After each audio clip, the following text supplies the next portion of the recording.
Hello, I just wanted to come out and do a video that should be of primary importance to any U.S. citizen, and I'm trying to reach as many as possible. This is an emergency situation, and we can see things breaking down as as day by day. You see the Fourth Amendment being eroded. Now police don't even need a warrant to enter your house, and it all comes down to this commercial world that we're living in, and they don't teach you that in school, and it's not taught anywhere. So I'm trying to help people be informed about it.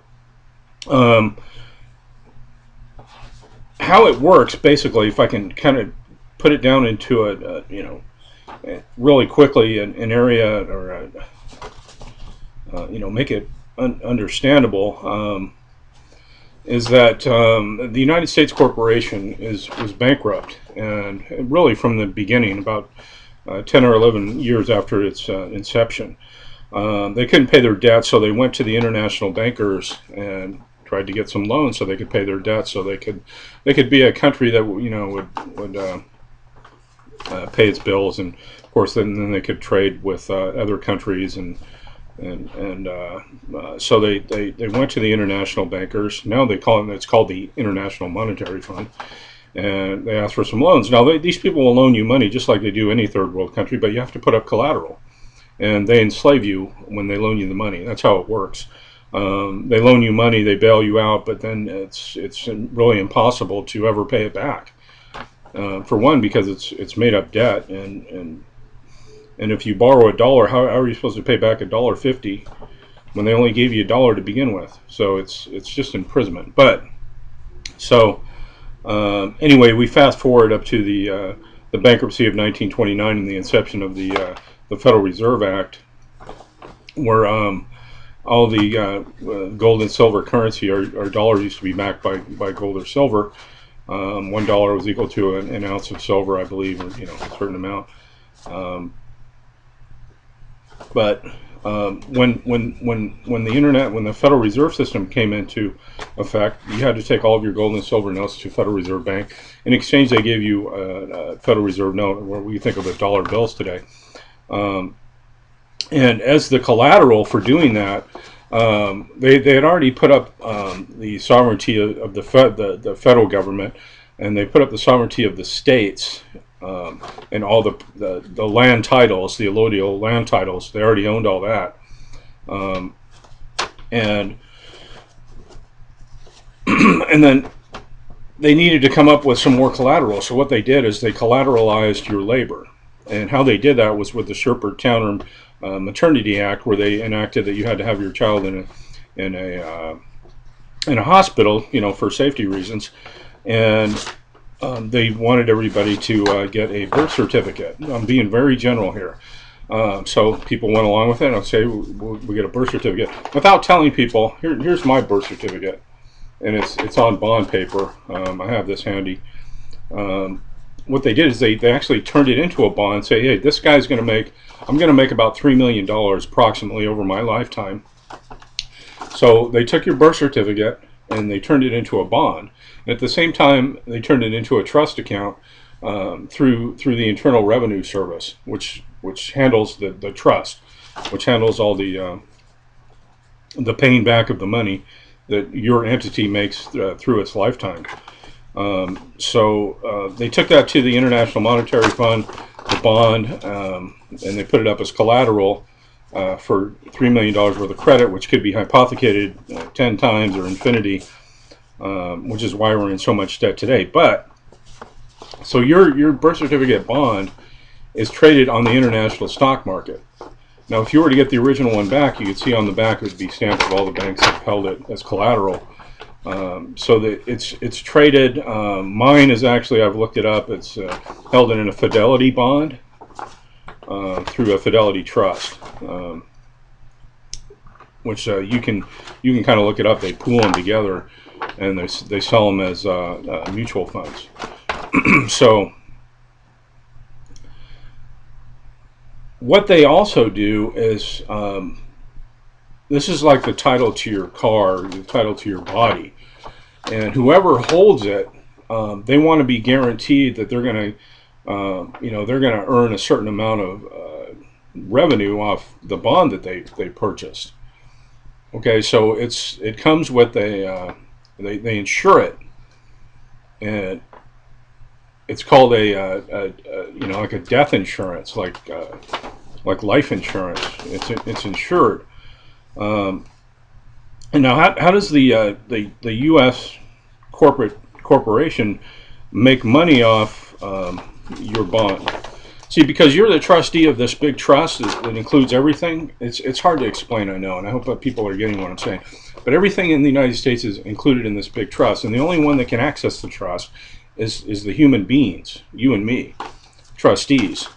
So the best way that the U.S. corporation can make money off of our trust in our bond is to enact what's called codes and statutes. And this involves the Corrections Corporation of America and the prison industrial complex. So if they can get you to violate a code or a statute and they indict you, and an indictment is actually a bill of exchange or another bond they issue, and statutes and codes are bonds. And those when they enact the bills in Congress and they make a new statute or a code, that's automatically insured by an insurance company, and it'll make you look at a whole new way of municipal bonds and building new bridges and street repairs in your local neighborhood, because that's where they get the money from, prison bonds or statute bonds. So if they can get you to, and there's 800,000 codes and statutes on the books, they're going to get you for something, okay? I mean, just sitting here in my house, I'm probably violating a code or a statute somewhere. And if they, and then they ship in the drugs and the cocaine and the heroin, they dumb you down in the school system, and it's all this big matrix that we're living in. Simply, it's all about the money. That's it. It's all about the money, simply to get you into the prison system. Now, when you are convicted, and there's a 98% conviction rate in the federal court, so you have absolutely no chance of ever winning a court case ever. It's very, very, very rare, because the grand juries are kept, and they don't know any clue of what the law is or anything. But if they do convict you and you agree that you are a representative, they make you think that you're this corporate fiction. And then they'll have you sign 3 different bonds. Each one insures the other one. It's a bid bond, performance bond, and a payment bond. And when the indictment is issued, when you so-called break the code or statute, they write a check. And now you actually have to be the one that's the trustee that has to endorse the check. And they get you to do that, and they hold your body as collateral in a federal warehouse. So that's how they make money in prison bonds. That's how they're funding all the wars and everything that's going on right now. So they get you to violate a code and statute. I'm being very general here. And you sign these bonds after they convict you. You think, hey, I got a fair trial, right? It's the legal system. So you sign these 3 bonds. They're insured, and then those bonds are sold on the international stock market and insured. Now, why is this police state moving in? Because they're making so much money off the prison system right now, they want to expand it to everybody. Okay? Every U.S. citizen is sitting on, it's the trustee for the trust of the whole country of everything. And you have an unlimited credit.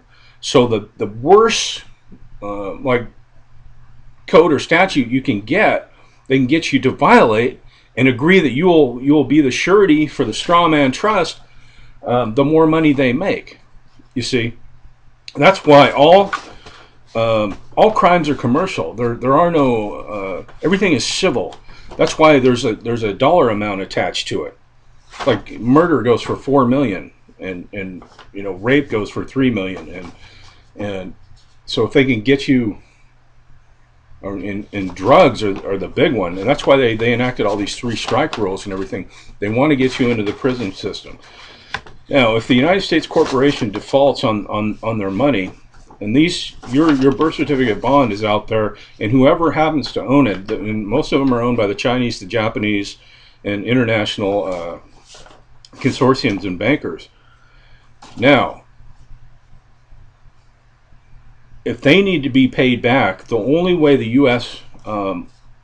Corporation can pay these people back is by getting you to sign these bonds and into the prison system. So now you're seeing all of these new codes and statutes, the Patriot Act, all of these things come into act right now because they're getting ready to just bust the whole place out. They're getting ready for the tanks to come down the street and round people up and put them into camps. Now you better find out what the hell's going on with your birth certificate bond and how all this shit works. Because if you don't, you're still thinking, hey, I'm the straw man, I'm the all caps name, and you have to know how to act in commerce and how all this stuff works. That's why they got baseball games and basketball games and dancing and idol and all this stuff, excuse me, to keep you preoccupied. Why they set all this up. The camps are already being built and manned. You guys who are into the free man movement or the truth movement know that these camps and all the executive order directives have already been set in place to do this. Okay, everything is going to be against the law. Pretty soon it's going to be against the law to fart on the street corner. They want to get you into that prison system, and as it's all done scientifically. As they bring down the economy and the jobs leave, it's going to be harder and harder. People will kind of move into a kind of a corrupt society, and the police are there to round you up. So. There are ways around this. Please go to my blog at stopthepirates.blogspot.com. And another interesting note, this is my birth certificate. It's on, it says right on it, American Bank Note Company. But unlike Barack Obama's birth certificate, all mine are in the same font and all my numbers are legible. And so that's a huge scam. I mean, come on. You don't have to be a rocket surgeon to know what's going on there. And then on my, I have a 1996 Chevy two-wheel drive pickup, my old truck. And you look at the, it's on the same kind of banknote paper, okay? And it says commercial truck on there too. That's why you need to have a driver's license, because it's all commerce. But legally or lawfully, you don't need to have a license to drive. I'm not a commercial guy. I'm not hauling any goods or services. I'm not hauling people around. I'm not a commercial truck driver. But what your birth certificate is basically the same as a certificate of title. See, when you buy a car, they send the MSO, the manufacturer's certificate of origin, I think is what it is, and they send it to the state. And the state sends you back a certificate of title. So you don't own it. You don't own anything. Now, with your birth certificate, your parents fill out the application for live birth, and then you get back certification, a vital record. See? So what they've done is they've taken your vessel, and you donated it to your parents. They said, here, we have another vessel for you here. And in return, you're supposed to get some privileges and benefits, like using Federal Reserve notes and stuff. What they did, they bonded your birth certificate for an amount of money. An insurance company insured it, and they pulled it in a mutual fund, and those mutual funds are sold on the international stock market. So someone owns, probably not even, it's not the U.S. corporation, some company or some hedge fund or some Chinese hedge fund owns your birth certificate bond, and they have a death policy on it, like a life insurance policy. So when you die, they actually make money on that too. So there you go. You can look into all the radiation that's being sent out everywhere from the Fukushima and the chemtrails and the poison in the food, the GMO food. It's all tied in. We are just cattle on a big farm, and they're making money off us. And it's scary, and people got to wake up to this. Go to my blog, stopthepirates.blogspot.com. Thanks. Bye.